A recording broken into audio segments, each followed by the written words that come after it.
जळगावच्या चाळीसगाव विधानसभेमध्ये या ठिकाणी महाविकास आघाडीची पत्रकार परिषद पार पडलेली आहे आणि एकंदरीत पत्रकार परिषदेमधून त्यांनी त्या ठिकाणी भाजपचे विद्यमान आमदार असतील मंगेश चव्हाण तसेच त्याबरोबर येथील स्थानिक प्रशासनावर टीका केलेली आहे। आपल्यासोबत बोलण्यासाठी या ठिकाणी ठाकरे गटाचे नेते उन्मेष पाटील आहेत। दादा, काय सांगाल? आधी या ठिकाणी पत्रकार परिषद पार पडली, कुठले मुद्दे त्या ठिकाणी आपण उपस्थित केलेले आहे आणि एकंदरीत काय सांगाल?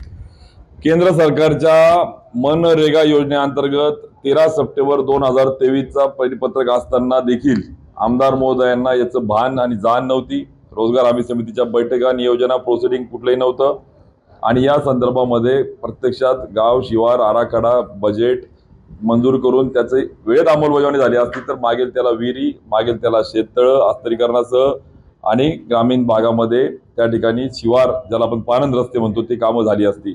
पण दुर्दैवाने याला आमदारांनी एकदम आपण ज्याला म्हणू द्वेषित भावनेने, कलुषित भावनेने, द्वेष भावनेने या कामांना ब्रेक लावला आणि मंजूर झालेली कामं आता कुठेतरी मी केलं असं दाखवून या कामाचा मी मशी आहे चित्र जे तयार केलं, जे प्रत्यक्षात वर्क ऑर्डर देऊन कामं सुरू झालेली आहेत।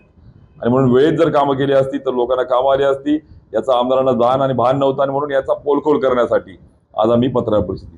आता एकंदरीत आपण या ठिकाणी आंदोलन करणार आहात का? एकंदरीत आपण त्या ठिकाणी म्हणत आहात की श्रेय लाटण्याचा त्या ठिकाणी प्रयत्न केला जातोय, आपण काय त्या ठिकाणी पुढचं पाहू? श्रेय नाही, याचा संबंध नाहीये, यांना माहित पण नाहीये यांना कुशल काय, अकुशल काय, लेबर बजेट काय, समृद्धी लेबर बजेट काय, याची शिवारपेरी, याचा गाव आराखडा, याचा तालुका आराखडा, याची मंजुरी, याचं कुशलचे पैसे कुठून येतात, अकुशलचे पैसे कसे येतात, लाभार्थीची निवड कशी होती, याला प्रशासकीय मान्यता, वर्क ऑर्डर कशी दिली जाते, ऑनलाईन कशा दिली जाते, याचं कुठलंही भान किंवा कुठलाही पाठपुरावा आमदार महोदय करत नाही। आणि याचा सगळा पाठपुरावा आंदोलनातून महाविकास आघाडीने केला आणि मग लाभार्थ्यांना लाभ त्या ठिकाणी प्रत्यक्षात मिळाल्यानंतर आमदारांनी आज त्या सगळ्या लाभार्थ्यांना कुठेतरी मी करतो हे चित्र दाखवण्याचा केविलवाना प्रयत्न जो सुरू आहे।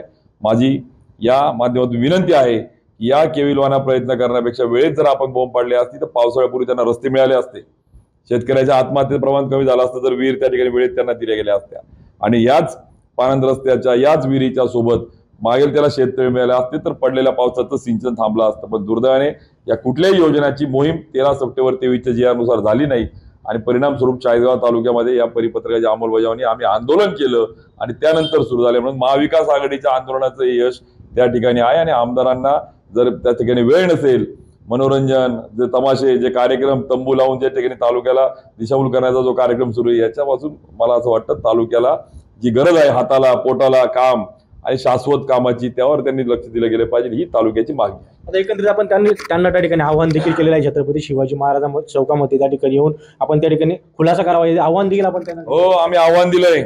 या 3000 विहिरी ते जे सांगतायत नाही पाणंद रस्ते, या तुम्हाला खूप हाऊस आहे छत्रपती शिवाजी महाराज चौकात यायची, तर तुम्हाला जर असं वाटत असेल ना, अजूनही आमचं महाविकास आघाडीचं आव्हान आहे की हे 100% या परिपत्रकाच्या नुसार वेळेत झालं नसून महाविकास आघाडीच्या आंदोलनाच्या आणि आमच्या बैठकाच्या आणि पत्राच्या सूचनेच्या नुसार प्रशासनाला आम्ही त्या ठिकाणी वेळीच दबाव आणून पाठपुरावा करून केलेली काम आहे की जे आमदार महोदयांना याचं भान आणि जाण नव्हतं।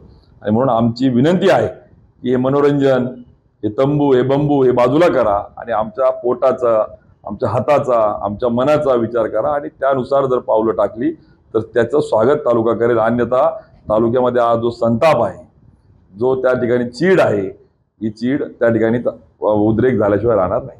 आता एकंदरीत आपण त्या ठिकाणी आज महाराणा प्रताप यांच्या चौकाचं नाव असलेलं त्या ठिकाणी लोकार्पण आज होतंय, एकंदरीत आपण त्यावर देखील टीका केलेली आहे। एकंदरीत महाराणा प्रतापांचा जो जिरेटोप आहे तो खाली ठेवण्यात आलेला आहे असा आरोप आपण त्या ठिकाणी केलेला आहे, अशी टीका पण त्या ठिकाणी नाही। खरं आहे की या सगळ्या संदर्भात जे महापुरुष आज त्या ठिकाणी आहे, वीर शिरोमणी महाराणा प्रतापजी यांचा टोप म्हणजे ती त्यांची एक मानवंदना, त्यांचा रिस्पेक्ट त्या ठिकाणी आहे आणि जर त्याचा रिस्पेक्ट केला जात नसेल आणि केवळ समाजाला दिशाभूल करून कुठेतरी मी तुमच्या समाजाचा खूप काहीतरी त्या ठिकाणी एक आश्रयदाता आहे असं चित्र जे तयार केलं जात आहे, मला असं वाटतं की हे समाजाची देखील दिशाभूल करणार आहे आणि सगळ्यात त्या पलीकडे जाऊन महापुरुषांचा अवमान करणारा त्या ठिकाणी आहे। म्हणून महापुरुषांचा अवमान होता कामा नये, त्यांचा सन्मान राखला गेला पाहिजे। आणि मग जमिनीवर तुम्ही टोप ठेवत असाल तर मला असं वाटतं ही खंत त्या ठिकाणी आहे, त्याचा सन्मान राखला गेला पाहिजे। ज्या पद्धतीने राजमुद्रा एका उंचीवर एक रिस्पेक्ट ठेवून त्या ठिकाणी केलं जातं आणि त्यामुळे महापुरुषांचा सन्मान ठेवण्याचं भान या ठिकाणी यांना मिळालं पाहिजे। पण यांचा अभ्यास नाही, कुणाचं ऐकून घेत नाही आणि ऐकण्याची मानसिकता नाही आणि ऐकवणारे पण सोबत नाहीये, आणि म्हणून दुर्दैवाने या ठिकाणी तालुक्यामध्ये अपघात होत आहेत आणि तालुका होरपळतो हे चित्र त्या ठिकाणी आहे. आता एकंदरीत राजकीय प्रश्न गेल्या काही दिवसापूर्वी सोशल मीडियावर त्या ठिकाणी एक फोटो व्हायरल होत होता. उद्धव ठाकरेंची आपण त्या ठिकाणी भेट घेतलेली होती आणि एकंदरीत उद्धव ठाकरेंनी आपल्याला चाळीसगावमध्ये त्या ठिकाणी तयारीला लागण्याचे आदेश दिलेले आहे अशी त्या ठिकाणी मजकूर असलेलं पोस्ट व्हायरल होती. काय सांगा? हो, उद्धव साहेबांनी आम्हाला तयारी लागण्याचे आदेश दिले की महाविकास आघाडीचा आमदार निवडून आला पाहिजे आणि त्यासाठी आम्ही सज्ज आहोत. त्यामुळे संघटनात्मक, रचनात्मक जे कार्यक्रम भगवा सप्ताहापासून तर बूथ रचनेचे जे दिले होते त्या अनुषंगाने बैठका झाल्या. एकंदरीत दावा असणार का चाळीसगावचा? दावा प्रतिदावा हा महाविकास आघाडीमध्ये नसून अत्यंत समन्वयाने आणि एक दिलाने आणि एका सुराने महाविकास आघाडी या ठिकाणी लढणार. आपण बघू शकतो एक तालाने आणि एक सुराने या ठिकाणी महाविकास आघाडी चाळीसगाव विधानसभा लढणार आहे अशी प्रतिक्रिया या ठिकाणी ठाकरे गटाचे नेते उमेश पाटील यांनी दिलेली आहे. केमजोन कुमार, टीव्ही9 मराठी, चाळीसगाव जळगाव.